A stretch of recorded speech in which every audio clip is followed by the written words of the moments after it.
नमस्कार। तर आज आपण घरगुती पद्धतीने उंदीर न मारता कसे पळवायचे ते बघणार आहोत। की घरामध्ये जर औषध टाकून उंदीर मारले तर मग ते कोपऱ्यामध्ये इकडे तिकडे जाऊन मरतात आणि मग जोपर्यंत घाण वास सुटत नाही तोपर्यंत आपल्या लक्षात येत नाही की उंदीर मरलेला आहे आणि मग परत शोधाशोध करून ते सगळं स्वच्छ करावं लागतं। तर या प्रोसेसने आपलं भरपूर काम वाढवू शकतं। तर त्यामुळे आपण घरगुती पद्धतीने उंदीर न मारता कसे पळवायचे ते बघणार आहोत। चला तर पाहूयात मग यासाठी आपल्याला काय काय लागणार आहे। तर इथे आपण घेतलेले आहे गहू। तर तुम्ही बघत असाल की जिथे आपण धान्य ठेवलेले आहे गहू, ज्वारी, बाजरी वगैरे, तर त्या ठिकाणी आपल्याला उंदीर जास्त पाहायला मिळतात किंवा ते गव्हाचे पोते फाडतात किंवा इतर सामानही फाडतात गहू खाण्यासाठी। तर याचाच फायदा आपल्याला घ्यायचा आहे। तर थोडेसे गहू घ्या। गहू जर नसेल तर तुम्ही डाळ, ज्वारी, बाजरी असं काहीही घेऊ शकता, फक्त धान्य घ्यायचं आहे। दोन पद्धतीने उंदीर घरातून कसे घालवायचे ते पाहणार आहोत आपण। दोन्ही पद्धती खूप सोप्या आहे, त्यामुळे व्हिडिओ शेवटपर्यंत पहा। तर इथे मी घेतलेले आहे गहू। तर यातले थोडेसे गहू आपण बाजूला काढून घेऊयात, जे की आपण नंतर वापरणार आहोत।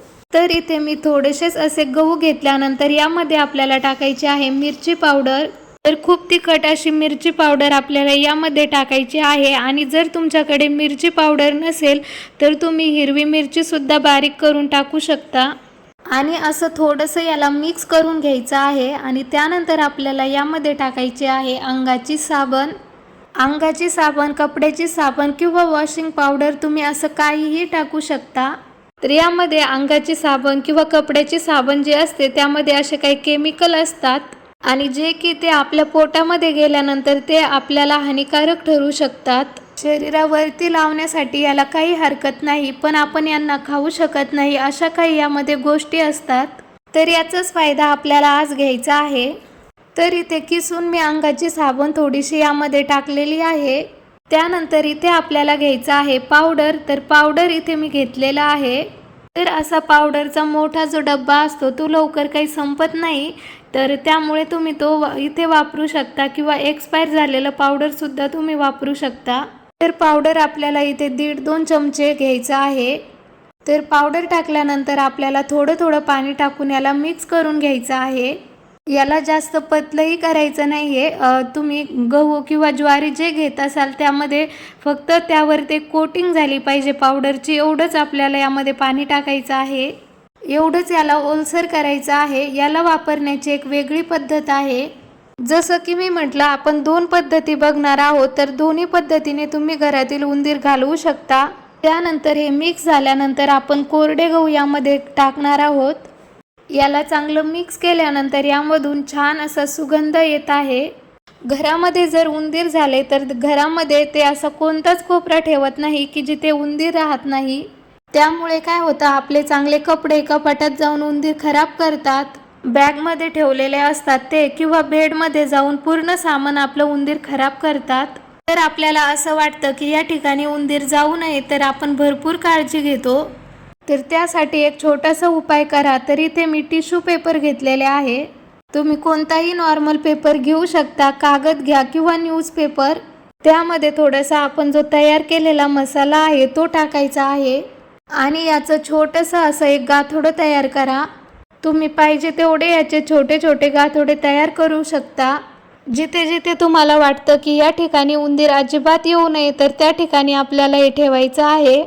आणि तुम्ही पाहाल घरामध्ये किती जरी उंदीर असले तर या उपायाने उंदीर जवळपास सुद्धा येणार नाही, असा हा उपाय आहे। आणि जर तुम्हाला घरातून उंदीर कायमचेच घालवायचे असतील तर त्याच्यासाठी आपण पुढचा उपाय पाहणारच आहोत।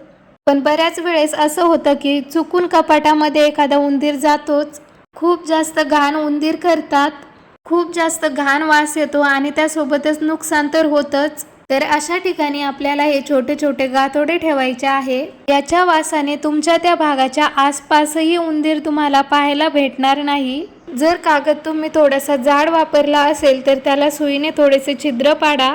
नक्की ट्राय करा। उंदीर असे यापासून खूप लांब राहतात। उंदीर तुम्हाला कायमचेच घरातून घालवायचे असेल तर यासाठी दुसरा उपाय सुद्धा तुमच्या खूप कामात येऊ शकतो। यामध्ये आपल्याला जास्त असं काही वापरायचं नाही। तर इथे मी घेतलेला आहे थोडासा मैदा आणि त्यामध्ये आपल्याला टाकायचं आहे लिक्विड हँडवॉश. कारण की लिक्विड हँडवॉश ही एक अशी गोष्ट आहे की जे आपण शरीरावरती वापरू शकतो, शरीराच्या आतमध्ये जाता कामा नये. कारण की या बॉटलवरती सुद्धा लिहिलेलं असतं की यावरती कोणते केमिकल टाकलेले आहे. शरीरासाठी हे योग्य नाही. जर हे आपल्या पोटामध्ये गेलं तर इथे आपण कोणतंही असं घातक केमिकल वापरण्यापेक्षा अगदी नॉर्मल असे केमिकल वापरत आहोत, जेणेकरून त्यांचं नुकसान नक्कीच होणार आहे. नक्की ट्राय करा. 1-1.5 चमचा यामध्ये हँडवॉश टाकलेला आहे. जास्त जर उंदीर असतील तर थोडं जास्तही तुम्ही हे बनवू शकता.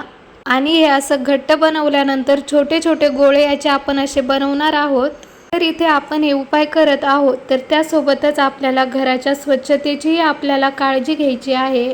जर तुमच्या घरामध्ये खूप जास्तच उंदीर होत असतील तर त्याचं एक कारण आहे तुमच्या घरामध्ये रात्रीचा जो कचरा आहे तो घराबाहेर न फेकून देणं.